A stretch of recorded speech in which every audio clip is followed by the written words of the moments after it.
Welcome to episode number 5 of Michael Jackson Weekly News, where we're your source for the freshest updates and stories straight from the world of the King of Pop. In this episode, we're diving deep into the latest news and stories surrounding Michael Jackson. From exciting new biopic to behind-the-scenes insights, join us as we bring you the hottest headlines and exclusive scoops from the MJ universe. News number 1, Michael Jackson biopic casts the Jackson 5. Meet the stars of Michael. Check out the actors selected to portray the younger and older iterations of Jermaine, Tito, Marlon, and Jackie Jackson in the upcoming movie. Jaden Harville and Jamal R. Henderson as Jermaine Jackson. Harville is making his feature film debut as young Jermaine and Michael after previous acting gigs in children's commercials and on Nickelodeon and Disney Junior. Henderson, meanwhile, began his career as a model before crossing over to television on the Netflix series Mindhunter and film as the lead in the BET feature South Central Love. Jalen Lyndon Hunter and Trey Horton as Marlon Jackson. Hunter broke out in theater playing young Simba on the national Broadway tour of The Lion King from 2021 to 23.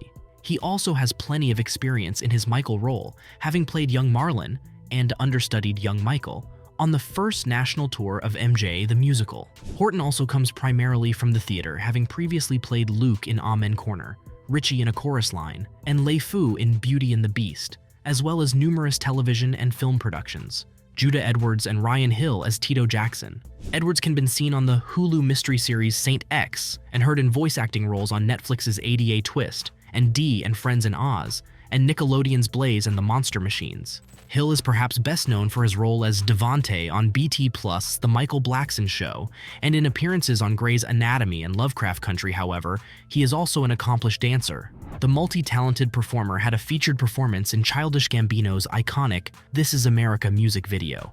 Contraband. I got the plug on who a hawker. Whoa. They gonna find you like. And has also shared the stage with artists like Lil Uzi Vert, BB Rexa, and MC Hammer. Nathaniel Logan McIntyre and Joseph David Jones as Jackie Jackson. McIntyre is another of the cast's multi-hyphenates as a model and actor, having starred in the OWN series David Makes Man, the Disney Plus movie Magic Camp, and the Netflix original feature Barry, in addition to multiple national ad campaigns.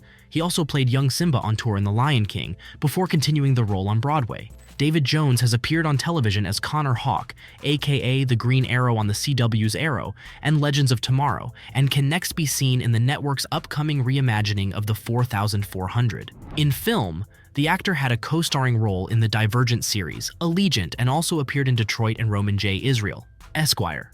Let me know your thoughts on the cast for the Jackson 5. News number 2. 40 years ago, Michael Jackson made Black history by becoming the first artist to win 8 Grammys in a single night.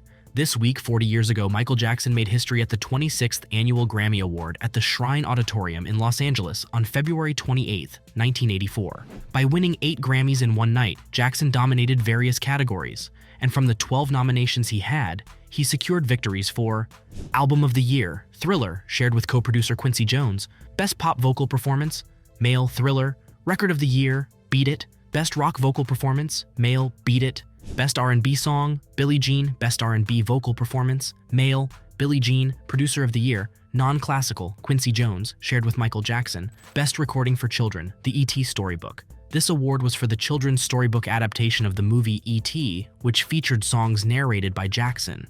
This exceptional accomplishment solidified Michael Jackson's legacy as one of the most influential and successful artists in the history of music. This historic night wasn't just about the number of awards won, it signified the cultural impact Michael Jackson had made with his music and the groundbreaking innovation showcased in the album Thriller. It's a night etched in the history of the Grammy Awards and continues to be a remarkable achievement for any artist. What's your favorite Michael Jackson moment from the 26th Annual Grammy Award? News number 3. Michael Jackson accusers want trial date before biopic.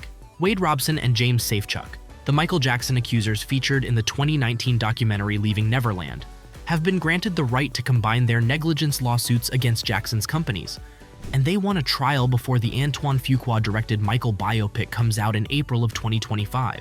The Jackson estate, meanwhile, is pushing for a much later date. They want the Michael Jackson biopic to come out before the trial, that's what I think, Safechuck and Robson's lawyer John C. Carpenter told Rolling Stone. These corporations that facilitated the abuse in the first place, they're rewriting the history. He suspects the estate is hoping that the largely flattering biopic will sway public opinion and the jury pool before the trial, which will likely last weeks and call dozens of witnesses. News number 4. The real reason Prince and Madonna didn't join Michael Jackson for We Are the World. Back in January 28, 1985, a monumental event happened, We Are the World. Released just 2 months later on March 7th, this track wasn't just any ordinary song. It was a gathering of musical legends, all coming together to support African famine relief.